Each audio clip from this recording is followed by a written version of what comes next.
I went through every single game on PlayStation Plus Extra and checked its MetaCritic score and made a huge spreadsheet to find out if there are any good games on the service. At the end of this video, you will know every good game that is currently downloadable on PS Extra. If you scroll through the catalog right now, there are exactly 400 little icons to go through, and it is almost impossible to know what every game is, let alone which game is good, which is exactly what we're going to do today. Sure, there might be some franchises you recognize and you can stick to what you know, but you'll be missing out on so much quality gaming. What I would like you to do is to think of PS Extra as your buffet. So, are you only going to eat chicken balls the entire time? Or are you finally going to try something new? After all, you've already paid for this. You already have access. But what you don't have is a lot of time, so I hope this video will make your life easier. Remember that this isn't my opinion of which game is good. I'm just relaying the stats to you in a more digestible and convenient way. So for brevity's sake, 80 plus on Metacritic equals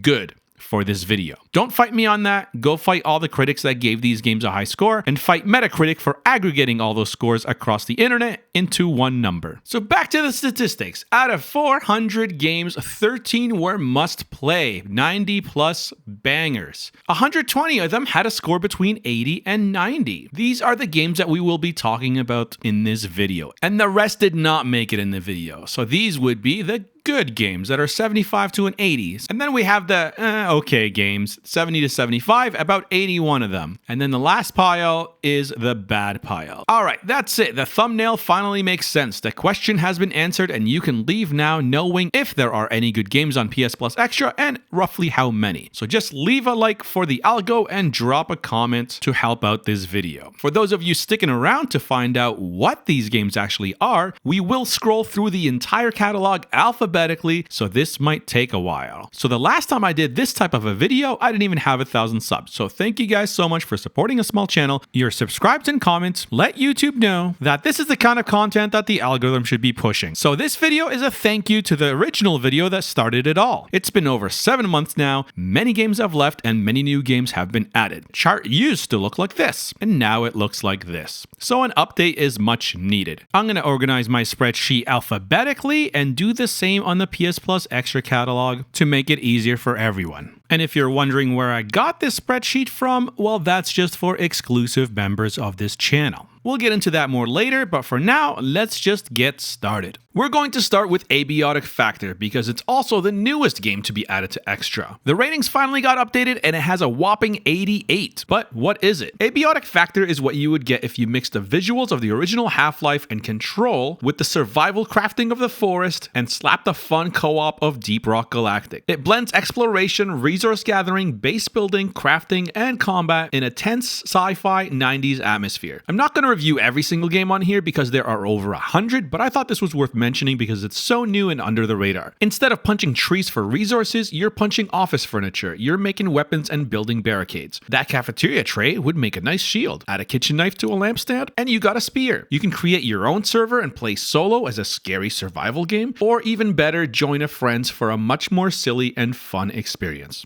Age of Wonders has an 81 and reminds me of Age of Empires, but instead of real-time strategy, it's turn-based, kind of like XCOM. It's a 4X turn-based strategy game set in a sci-fi setting. If you know what those words meant, then it might be up your alley. Moving on.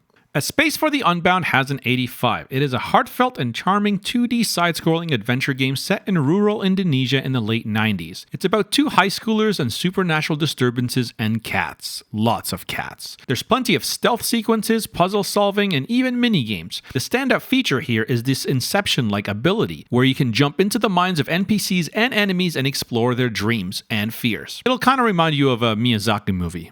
Bang On Balls has an 86. It looks silly, and it is, but why does it have such a good rating? It was made by Exit Plan Games, which are ex-Witcher 3 devs. It's a quirky, destructible open-world sandbox adventure that's packed full of content. There's combat, platforming, boss fights, and yes, it's a collectathon too. You can play solo or co-op. It doesn't take itself too seriously, there's a ton of pop culture references, and it just looks and runs amazing. I can't describe how good it feels to play this game because it still looks like this. It looks like a kid's game, but just give it half an hour and see if you like it. That is, if you have the balls.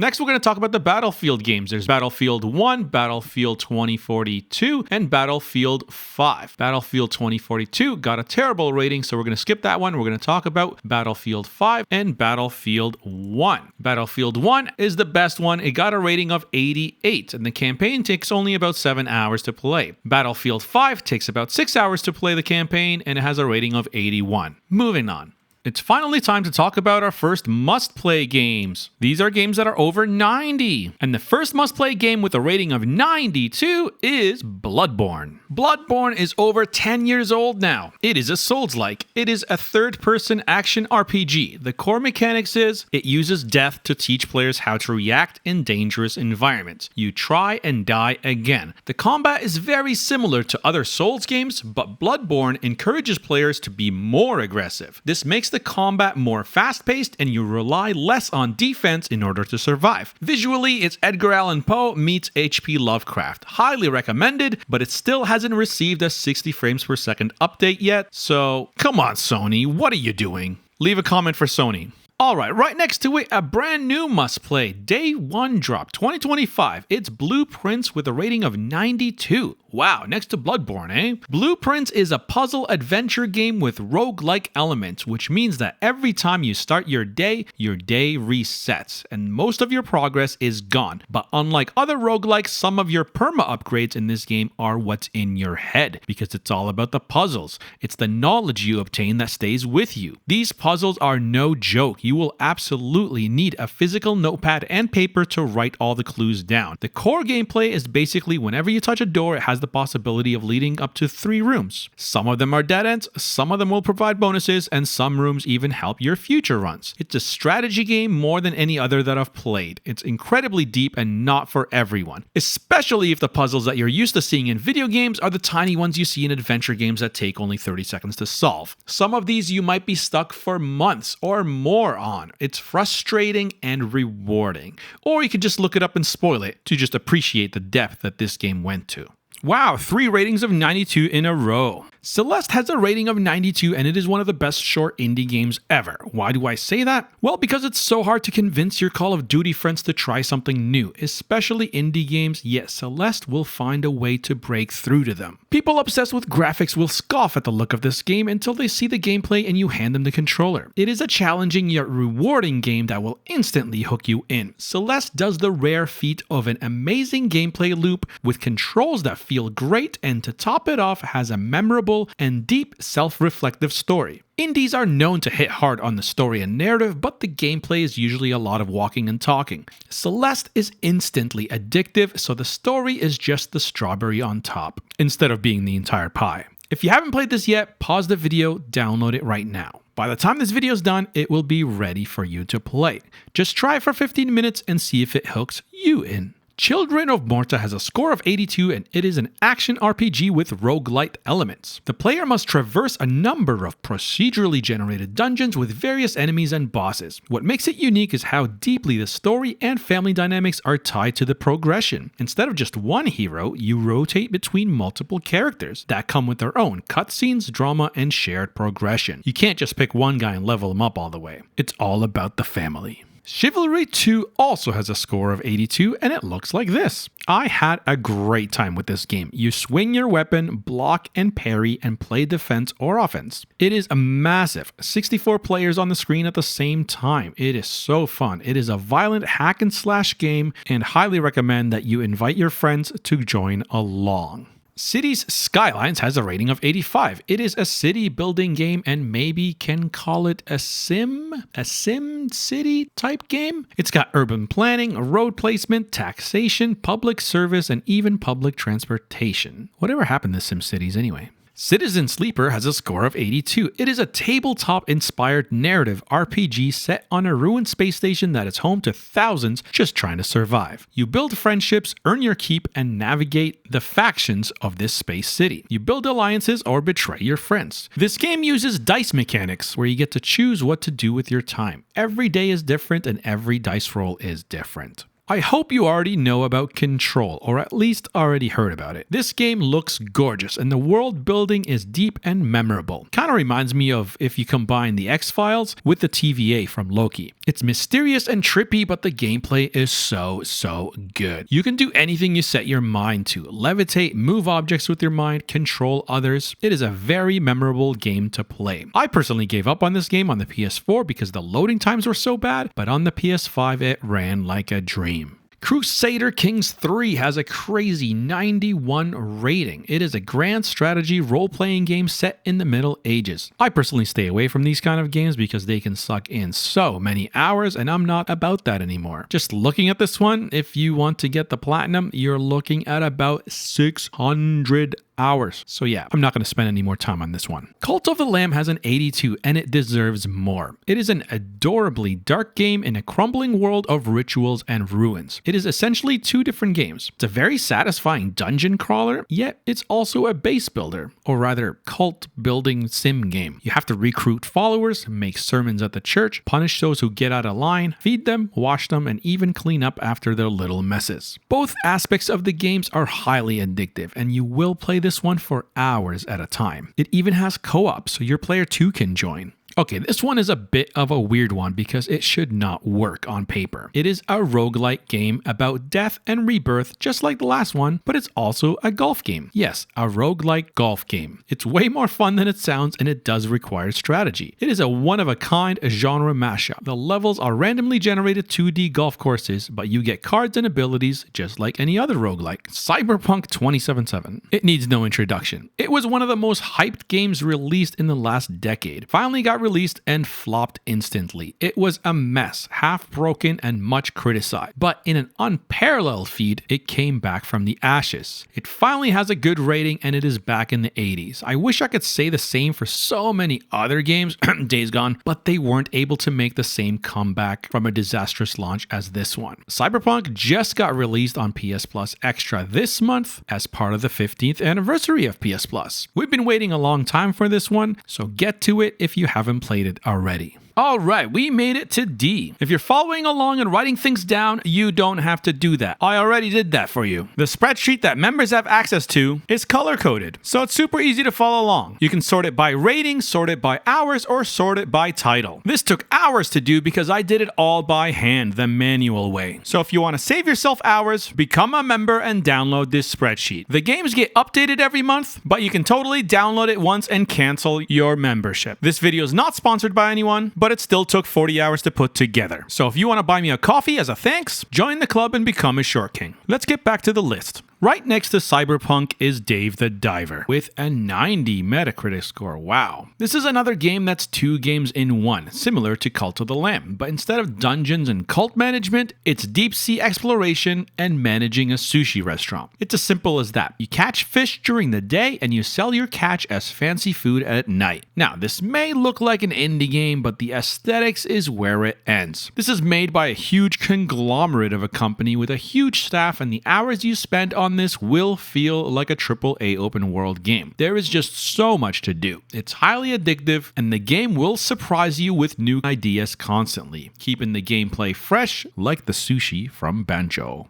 Dead Cells. I'm not gonna lie, Dead Cells is my favorite roguelike game. It's almost a 90 with an 89 currently. It's a blend of Metroidvania and roguelike. You start each run with a basic weapon, and as you progress, you find new weapons, skills, and gear. When you die, you start from scratch, but while each run is different, there's a strong sense of permanent progression, more typical of a Metroidvania. So the more you play, the stronger you get. So at least it doesn't feel like you're starting from scratch every single time. The standout feature about this game is the fluid combat. The responsiveness and speed is unlike anything I've ever played before. It's like Celeste, but with weapons. It just feels so good. My other favorite part about this game is how it references other games. This one is a must try because it has so much replayability. Death Stranding 85? Alright, now we get to the divisive one. I just dropped another Death Stranding video recently, so I obviously am from the team that likes it. And if you want to see if you will hate it or love it, watch the video about player types and it will all start to make sense. It is not for everybody. This channel focuses on short games and I hate games that waste your time. Yet, I have 150 hours on this and I still talk about it. For some people, it's just a walking sim, but for others, it's the best open world game. If you're starting for the first time, just know that the first few hours are meant to weed you out. This game is trying to attract a certain kind of player, so if you require dopamine hits every few minutes, this game is not for you. But it does get a lot better after that very lengthy tutorial section. Just keep on keeping on.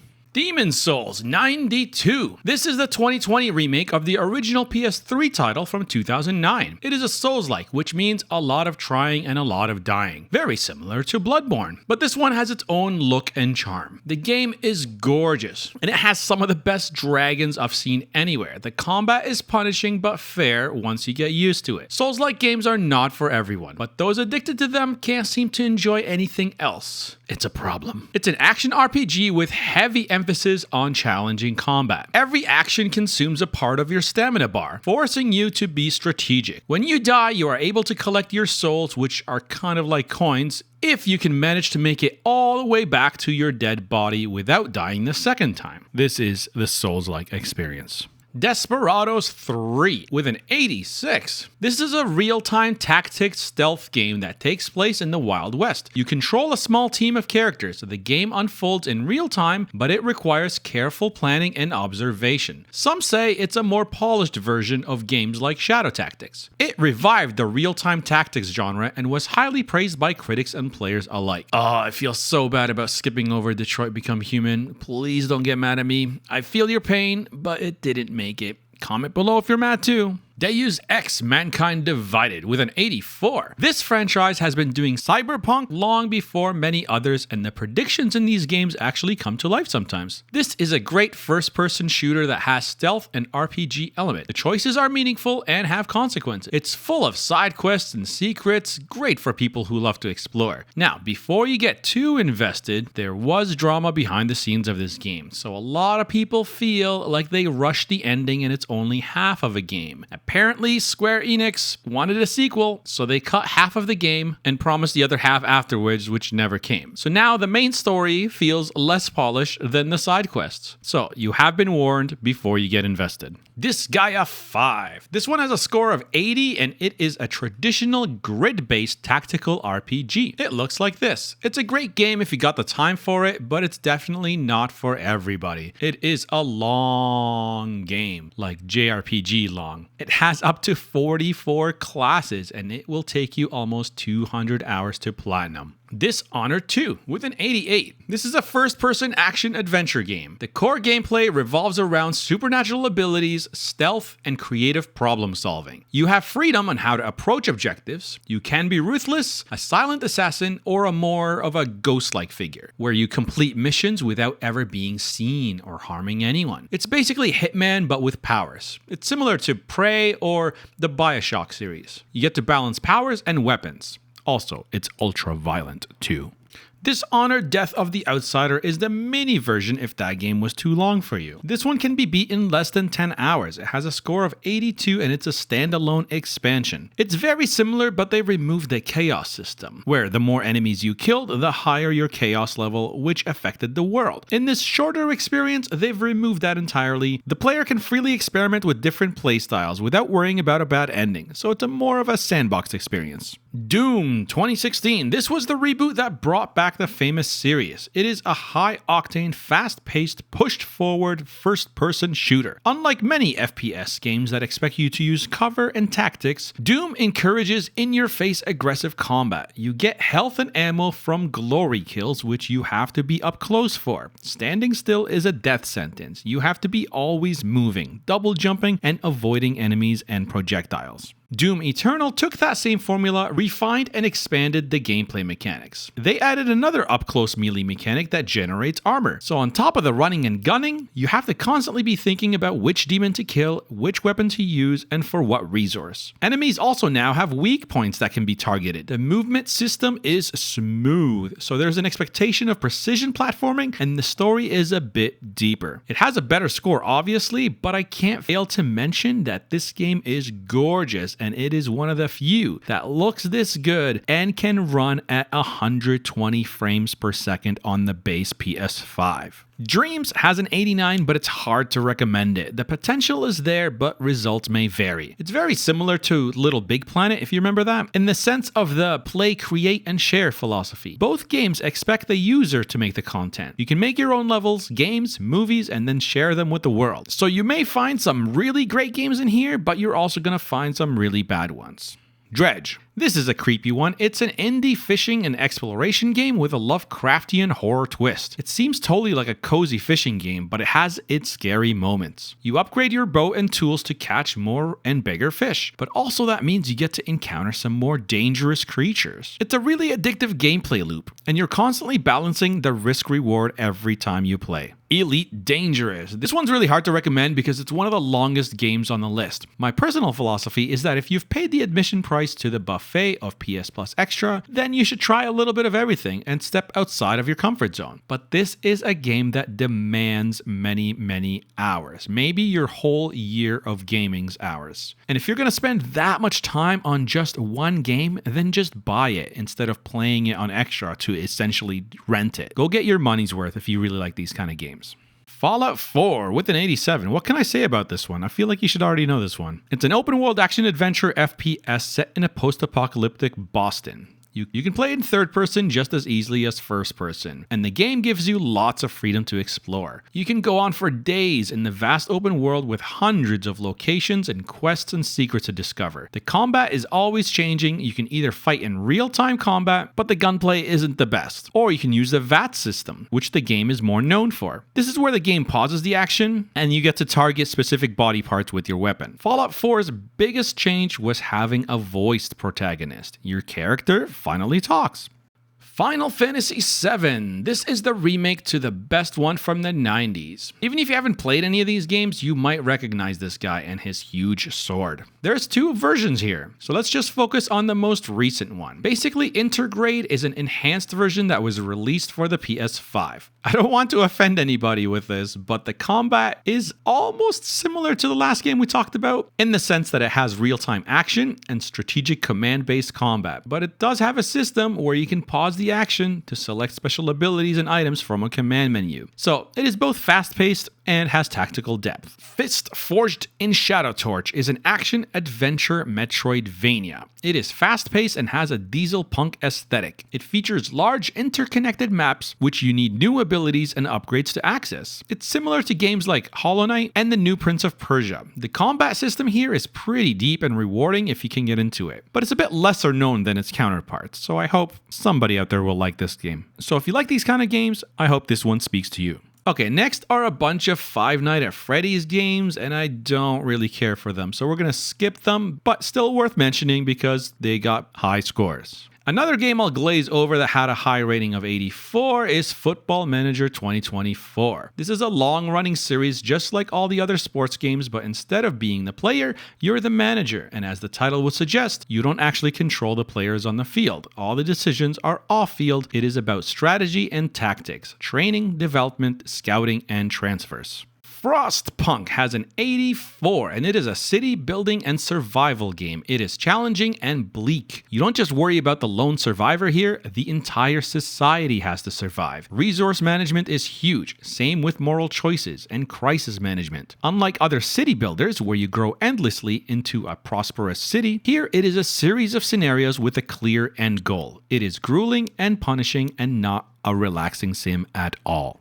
Let's take a quick break at the G's. If you're wondering why we didn't see any of the Far Cry games, it's because they didn't show up on this list. They are actually Ubisoft games. So if we back out of the PS Extra menu and go to Collections, we will see the Ubisoft Classics. There we go. We can see all the Ubisoft games. I did not cover these on purpose, but let's go through them really quick. Anno 1800 has an 83, Black Flag 88, Odyssey 83, Origins 81, Valhalla 80, Child of Light 82. Far Cry 3 is the highest Far Cry with an 88. The Blood Dragon beside it has an 80, and Far Cry 4 has an 85. Then Immortal Phoenix Rising has an 81, Prince of Persia has an 86, Rayman Legends is actually the highest one with a 92, South Park Stick of Truth has an 85, then we scroll all the way down to Division. Division 1 and 2 has 80 and 82. And if we go all the way to the bottom, Watch Dogs 1 and 2 has the same story with an 80 and an 82. So let's get back to the main list.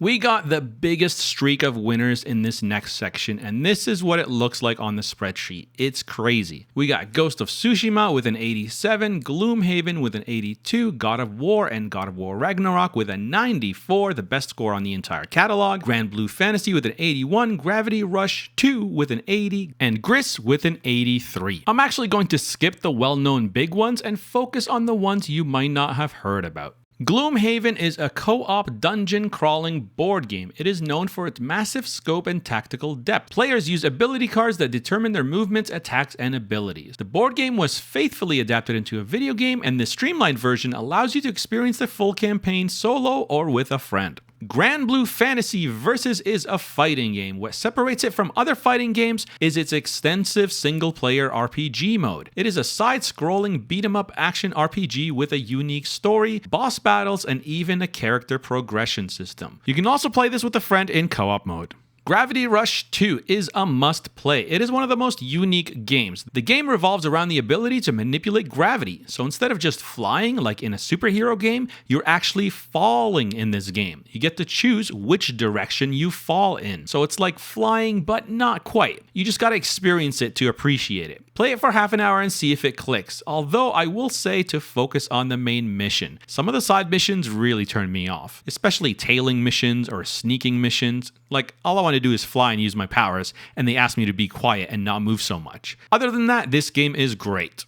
Gris. This is one of the prettiest games on the catalog. It is a 2D platforming game with a minimalist style. Well, at least it starts that way. There's no enemies to jump on or complicated parts. The puzzles are pretty easy to figure out, and the art style is hand-drawn and one of a kind. But the standout feature here is the story. It tells such a powerful story, which is hard to do because there's no talking, and there's not even any text or reading. You go through the 5 stages of grief without a single word: denial, anger, bargaining, depression, and acceptance. It is a short games that feels so good to play. Highly recommend you play this in between massive, demanding, and serious games. It is a breath of fresh air. Now we get to the H. Hogwarts Legacy has an 84. You may already know about it because it's popular, but it's only been on the service a little while. And we've been asking for it, so let's talk about it. It made Harry Potter fans really happy. It is an open-world action role-playing game, but the story is set in the late 1800s, way before Harry Potter arrived on the scene. You get to customize a character and live out your fantasy of a Hogwarts student. You attend classes, make friends and enemies, learn to cast spells, fly on a broomstick, brew potions, and uncover a conspiracy that gets the main story going. Hollow Knight has a rating of 89, and if you haven't played this yet, what are you doing? If you have only played AAA open world games up to this point and never given these types of games a chance, start here. It is long, but it will be worth the investment. It's a critically acclaimed Metroidvania, which means it's a big map, but you can't explore all of it until you acquire new abilities. The combat is tight, responsive, and demanding. It's similar to Souls-like games, where not only do you have to get the timing perfect, but if you die, you have to go back to where you died to collect your lost currency. If you think these types of games are beneath you and look like kids games, it will humble you, because you'll realize that the big open world games are actually the ones that have been holding your hand this whole time, and this is where the challenge is.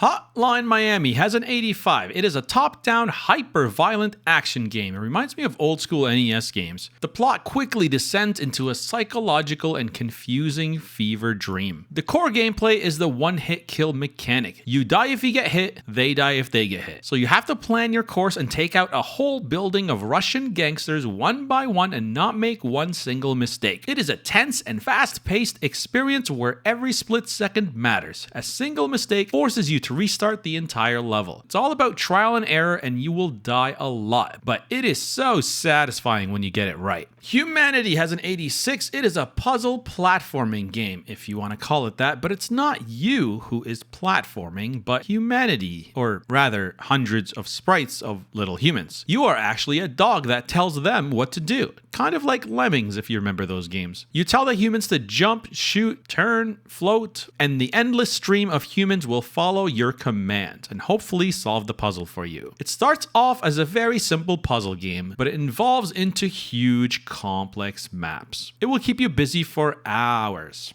Okay, there are a lot of LEGO games on the service, but sadly, none of them are that great. None of them have an 80 or above rating, except this one game, LEGO City Undercover. You already know what LEGO games are about, so I'm not going to spend too much time here. Play them with your kids. The only thing I will say is this is family-friendly GTA. Like a Dragon Ishin. Speaking of GTA, if you haven't played these Yakuza games, they are almost Japanese GTA, but way more fun for me and many others. There is just so much to do. The stories are super serious dramas, and the side content is ridiculous and fun. This one is a spin-off of those games set in the 1800s. The gameplay is mainly beat-em-up combat, but adapts to the historical setting. You can use sword, guns, and barehanded movesets to take down the baddies. The fun side content includes fishing and even chicken racing. Lonely Mountains Downhill is a fun game to play in short bursts. It has an 84 and you are on a bike that will go down a mountain. You have two options. Take the safe route so you don't crash, or take huge risks that might kill you but will save you valuable seconds. It is a risk versus reward game and the physics are really fun to play with. If you get into the flow of things, it feels really good, especially if you figure out a great route with perfect shortcuts. Now we get to the Marvel games. You've probably heard of the main Spider-Man game, but these ones don't get as much attention. First, we got Guardians of the Galaxy. I feel really bad for this game because it came out right after the Avengers game, and that one left a bad taste in everyone's mouth. So when this one came out right after, not many people gave Guardians a chance. And it is a shame because it is such a good game. One of the best looking games too.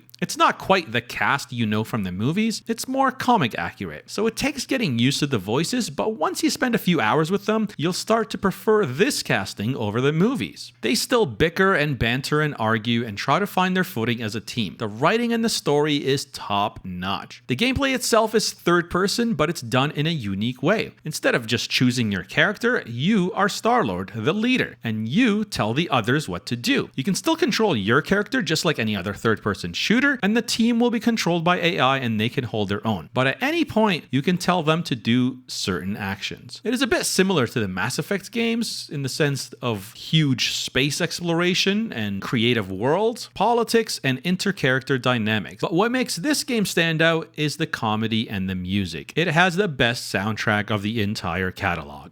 And the next one is a standalone expansion. Spider-Man Miles Morales is a standalone sequel to the original 2018 Spider-Man game. Do you have to play the first one to understand this one? Sort of, but not really. There is a recap that you can play to catch you up to date. All you need to know is Peter Parker is going to Europe and you are Miles and you are the only Spider-Man in New York City. The story is very personal and not as bombastic as the usual Spider-Man stories with all the crazy villains. Don't get me wrong, the villains are still pretty good in this one, but this just has a more grounded feel. This game looks gorgeous and plays amazingly smooth, both in 4K with ray tracing or in performance mode, which I highly recommend because the web slinging is just so fast and snappy. The city really is the star of the show here, and you'll spend hours just swinging to different parts of New York you recognize. Miles' Spider-Man also has a few bonus powers, but you'll have to play the game to see how they are used. Monster Boy and the Cursed Kingdom. Why such a high rating? Okay, the last time I did this video, I thought, what? How does this game have such a high rating? But since then, I have played it and beat it, and my conclusion is, yes, it deserves that high score. It is a side-scrolling 2D platformer. It's got combat, challenging puzzle solving, and epic boss fights. What makes this so unique is the ability to transform into different forms, kind of like Beast Boy from Teen Titans. You can be a pig, snake, frog, lion, and even a dragon. Each beast has its own ability, and once you unlock that form, it unlocks new areas. So I guess it's sort of a Metroidvania as well. It's really satisfying, especially later on where you have to use multiple forms at the same time for some finicky traversal and combat. But I forgot to mention what makes this game one of the best. First, this is one of the only games on the base PS5 that runs at 4K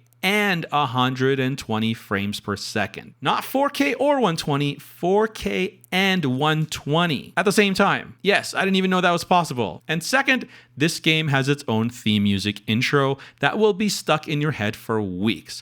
Monster Boy. Hold you down, Monster Boy, fighting for a future made of love and joy. All the good and evil trying to destroy, only you can save.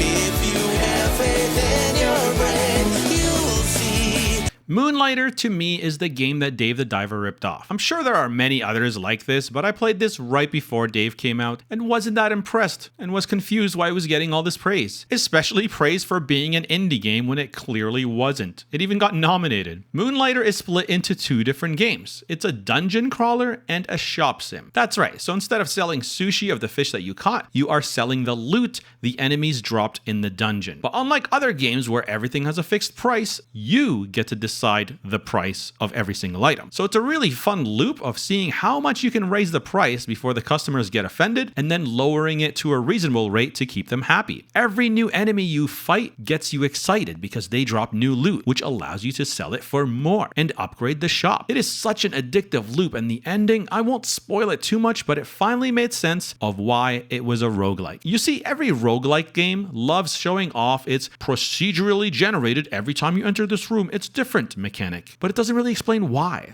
Why is it different? Why is it infinite? The ending of this game finally explains it, and it is actually hilarious. There is a sequel coming out in the near future, and I really wonder if they're going to explain why they chose to continue, or if it will be a prequel instead. I've already said too much. Mordo is very similar to Chivalry 2, which we talked about near the beginning of the video. It is a massively multiplayer first and third-person slasher, known for its brutal combat and high skill ceiling. It is all PvP. There is no single-player story here. You and 63 other players on the same map. Compared to Mordo, Chivalry is seen as more cinematic, streamlined, and arcadey and not realistic, while this one is seen as being way more complex and skill-based. So if you thought Chivalry 2 was too easy and unrealistic, this one's for you.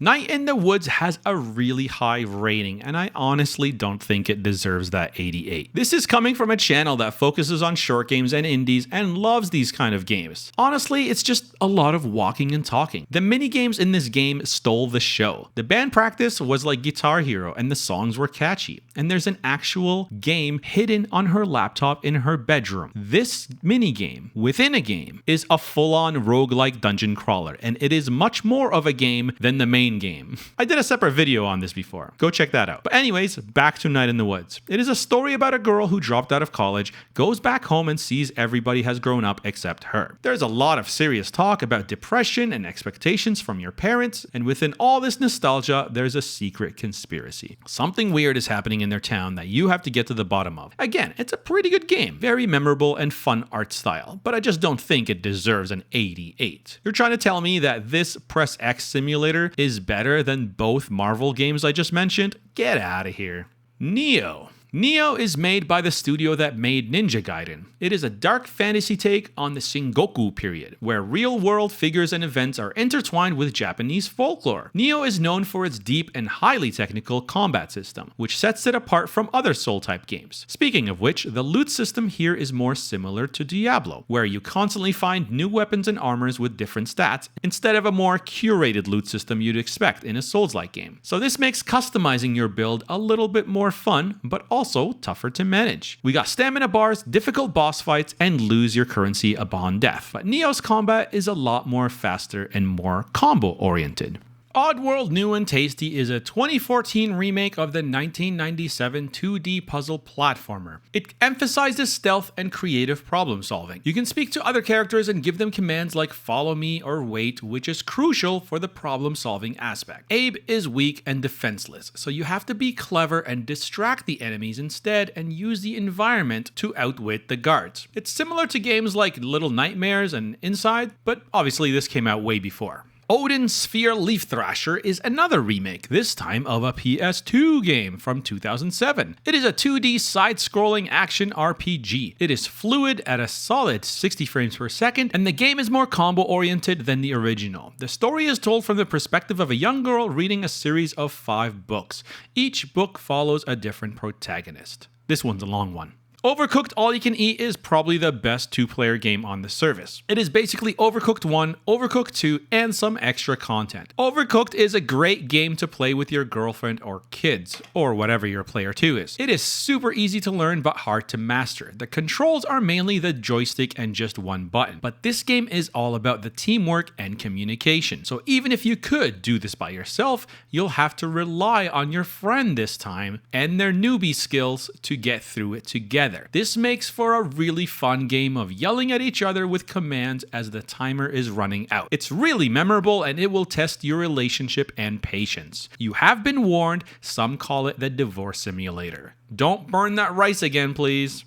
Paradise Killer is a detective adventure game. It is an open world, non-linear murder mystery. The entire island is open right from the start. No quest markers or guided paths. You are free to explore, investigate, and talk to suspects in any order. The game trusts you to piece it all together. You can accuse anyone at any point, even if it's not the true ending. Pathfinder Wrath of the Righteous is an isometric role-playing game. The gameplay is a classic party-based CRPG with incredible depth. You can choose to play the game in real time with pause, similar to Baldur's Gate, or a more tactical turn-based mode. And you can totally switch between these modes at any time. There's a crazy level of detail and customization here, and a huge variety of races and classes, which means if you really liked it, there is a ton of replayability. Planet Zoo. This is a Sims-like game. It's all about construction and management, kind of like the Zoo Tycoon games, but with more detail, realism, and creative freedom. It is a deep and complex sim that goes beyond simply just placing animals in pens. The core loop involves balancing the 3 pillars: animal care, conservation, and management. It's like Planet Coaster meets Jurassic World Evolution.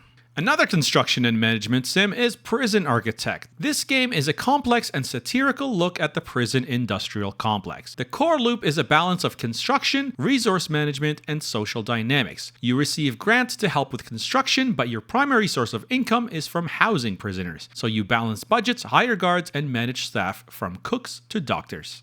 Ratchet & Clank Rift Apart is one of the first 3 games you should play as soon as you get a PS5. The first is obviously Astro's Playroom, which comes with the system. And that's because it's one of the very few games that actually uses the DualSense controller to its potential. It is a third-person shooter platformer. It is known for its gorgeous visuals, tight gameplay, great story, animation, and unique dimension hopping that truly shows off the fast load speeds of the SSD in the PS5. It's got some of the most inventive weapons I've seen, and with that DualSense, you can alt fire and regular fire with the same trigger button. That's right, the trigger button is finally 2 different inputs. You just gotta experience it and you'll feel how much you're missing out on in other games that seem stuck in last gen. Resogun was a launch title for the PS4. It's pretty old, but still stands the test of time. It's a cylindrical shoot-'em-up game. You'll be dodging hundreds of projectiles coming at you while trying to save the little humans from the alien invasion. It's bullet hell. It's only 2 hours long, but it has co-op and a ton of replayability if you like chasing high scores. Returnal is probably my favorite PS5 game, and it is the last of the trifecta that is the first 3 games you should play after you get a PS5. I'll leave this as last because this one is the hardest. But wow, this is an instant classic and unappreciated outside of the Sony sphere because it wasn't exclusive for a long time. It uses the controller's haptics to make you feel raindrops. It uses those adaptive triggers to do that alt-fire thing again. It's got the bullet hell from Resogun, same makers by the way, but now it's 3D and third person. The gameplay is not for everyone. It's kind of hard. It's a high-octane mix of genres that demand skill and quick reflexes. It is a roguelike, so each time you die, you lose everything, and the levels are never the same. The combat is incredibly fluid. It's bullet hell, so you'll be avoiding barrages of projectiles in intricate patterns. You're always on the move, dashing and jumping. The graphics, amazing. The story, amazing. The soundtrack, to die for, and you will die lots. This game didn't even used to have a save feature either, so you were expected to beat it in one run. But thankfully, they added at least one little thing that allows you to save your progress if you're having a good run. Also, the soundtrack slaps as well. They even added a co-op mode, so if you're having trouble with a boss, you can tag your friend in to help.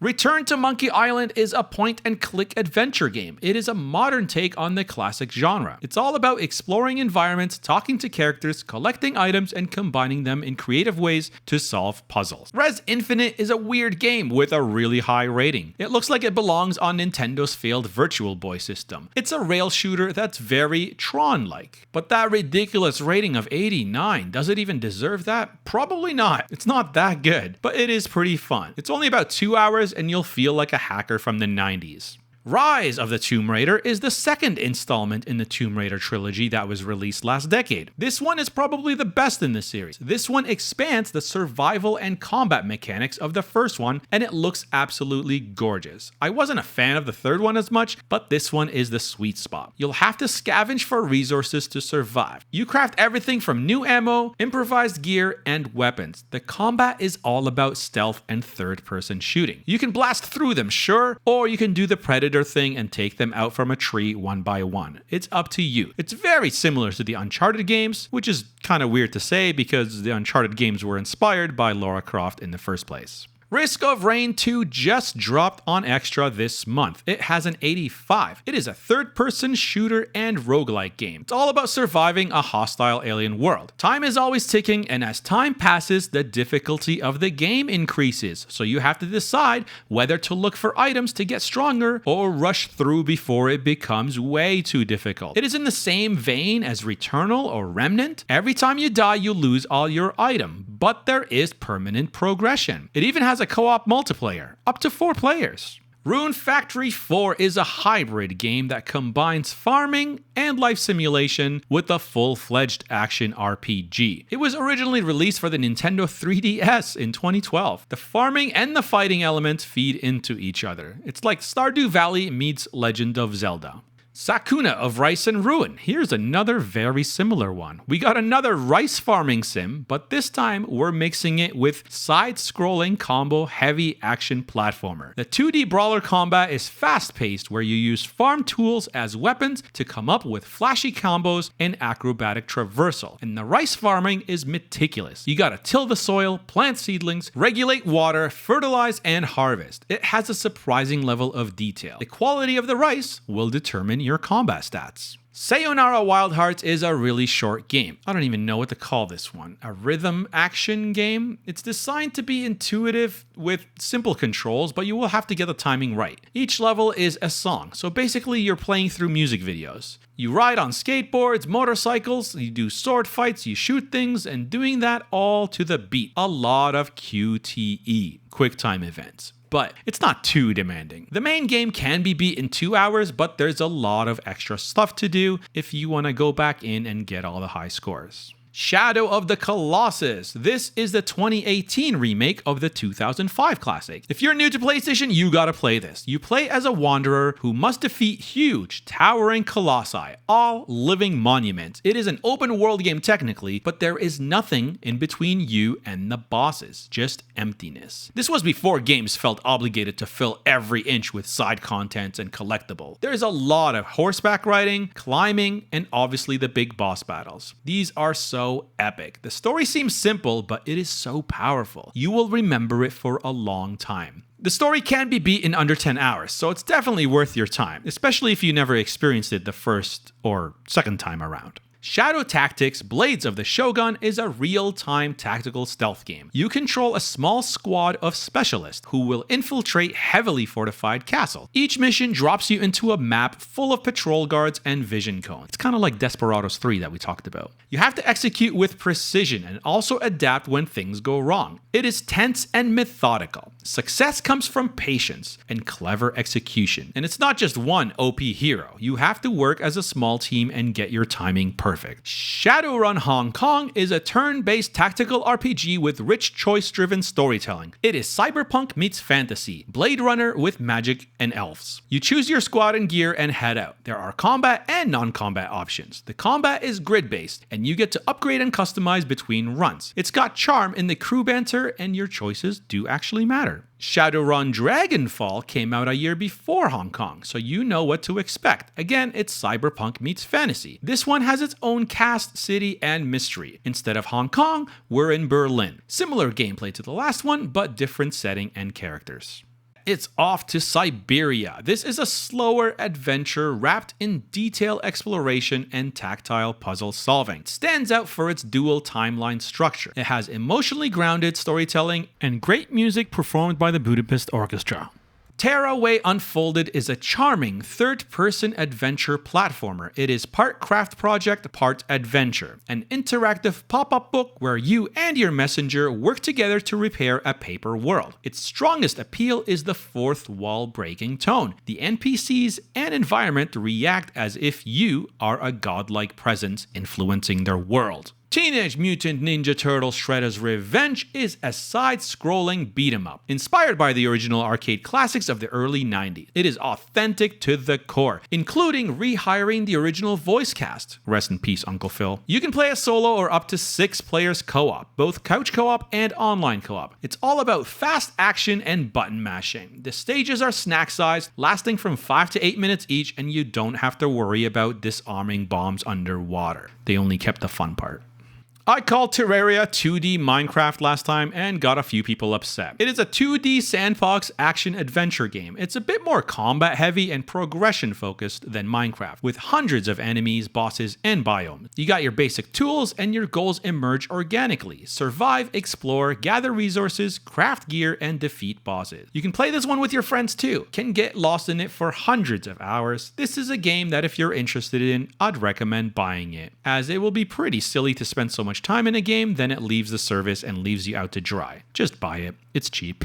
Tetris Effect Connected is exactly what it sounds like. It's Tetris, but has a crazy high rating of 88. Jeez. You can play this split screen too, and the cool part is the connected part. They managed to add boss battles into Tetris. Your screen connects with your friend's screen, and you have to work together to beat the AI bosses. The music is very relaxing, and this is a great game to just sit back and not think too hard about. Skyrim, but which one? I guess they all got good ratings, even if they got released once every few years. I'm not going to talk about this one too much, you should already know what it is. I was going to write more about it, but then I took an arrow to the knee. The Forgotten City, how fitting. This used to be a Skyrim mod, and I highly recommend you play this if you haven't already. It is similar to Outer Wilds in the sense that what you gain is knowledge. It is a Groundhog Day type game where you repeat the same day, learn new information, and use that information to solve the biggest mystery of humanity. Highly recommend you play this one. It is pretty short. You can beat it under 6 hours if you know where to go. It plays just like Skyrim, but minus the weapons and the dragons. The Jackbox Party Pack 9. I don't know if this should be on the list. It is a fun game to play with your friends just once. If you have a bunch of people over for a party, you can use your phones as controllers and play mini games, but it's very meh for me. The Last Guardian is a classic PlayStation game. It looks like any other third-person action-adventure game. It's from the makers of Shadow of the Colossus. But what makes this game unique is your massive griffin-like dog creature. You solve puzzles and develop a bond. It is slow-paced and atmospheric. The gameplay is platforming and interacting with your AI companion. The charm lies in the dog's lifelike behavior. It doesn't always listen to you. Sometimes helpful, but sometimes stubborn, which makes him feel less like a game mechanic and more like a living creature you're traveling with, which could be a good or bad thing. But either way, it's very memorable.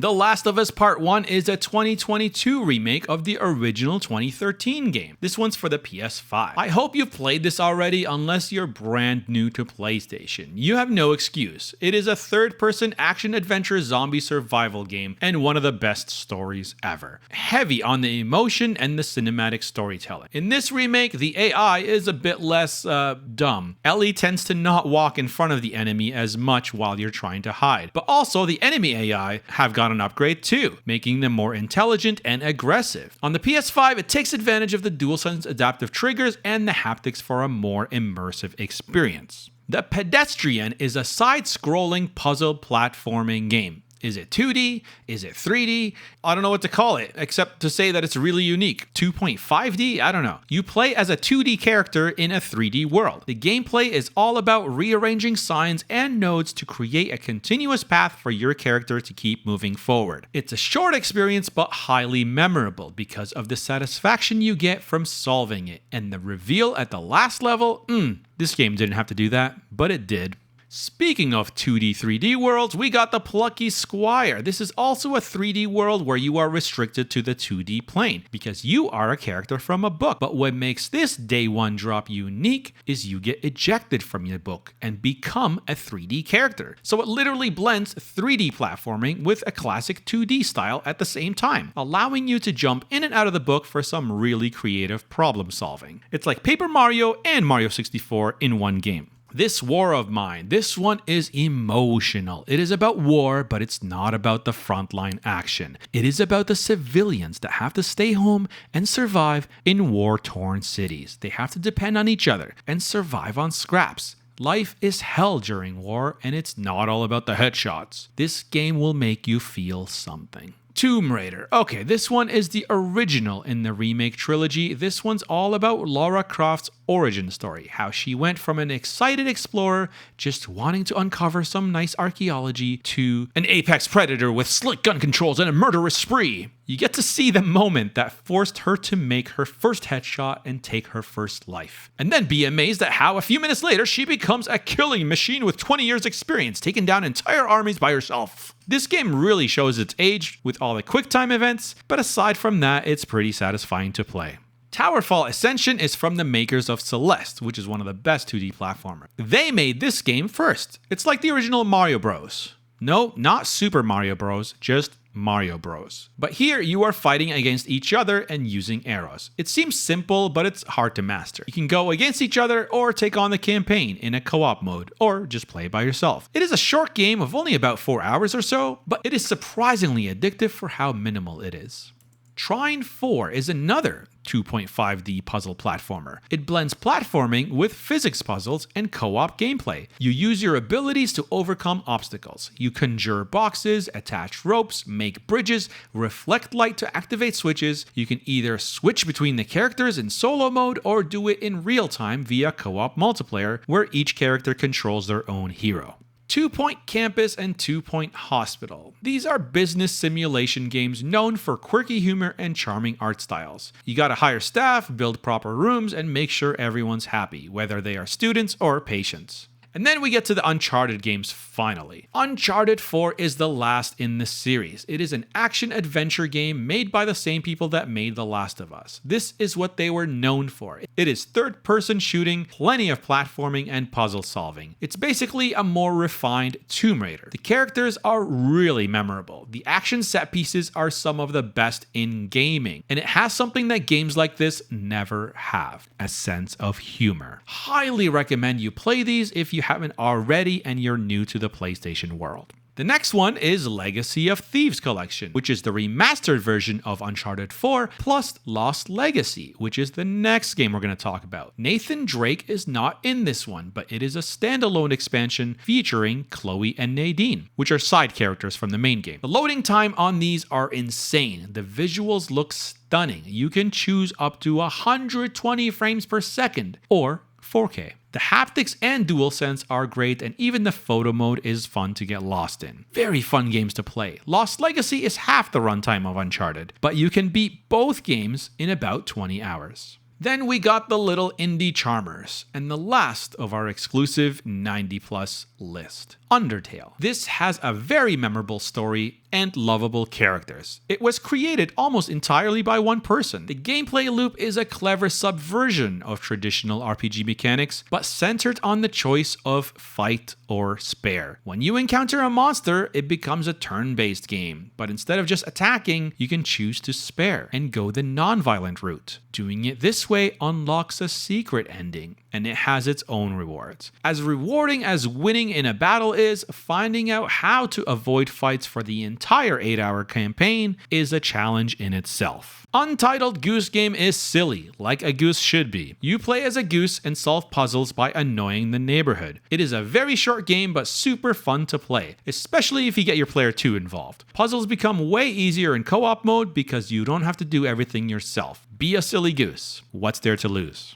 Warhammer Vermintide 2. This is a first-person co-op action game. It's visceral, brutal, and has a combo of melee and first-person shooting. You and up to 3 players team up together to fight off hordes of enemies. Teamwork is essential here as you can be overwhelmed, constantly rescuing teammates. It's often compared to games like Left 4 Dead or even Deep Rock Galactic. We love Katamari Reroll. Okay, this one is a weird one. This is also a remake of an old game. I played this for quite a few hours, and it's basically the Beatles LSD era mixed with underground Japanese music. The core of the game is just rolling a snowball bigger and bigger and trying to get it to a certain size before the timer runs out. It is super visual and silly, and the songs might give you a headache, but it is definitely memorable. Wolfenstein: The New Colossus. Okay, this one is actually the second one. There's quite a few Wolfenstein games here, but this one has the best rating. Do you need to play the other ones first? Maybe, but you can totally jump in blind and still appreciate what's going on. It is super violent and deals with mature subjects. First-person shooter, dealing with Jerry's, you know what to expect. World War Z Aftermath. This has an 80 and barely made it. This is another 4-player co-op zombie shooter, but in third person. We're talking about massive hordes and fast-moving zombies, but what makes this one unique is the way the hordes react as one entity, often climbing over each other to reach unreachable places. You know, like piling on top of each other. It's quite the sight.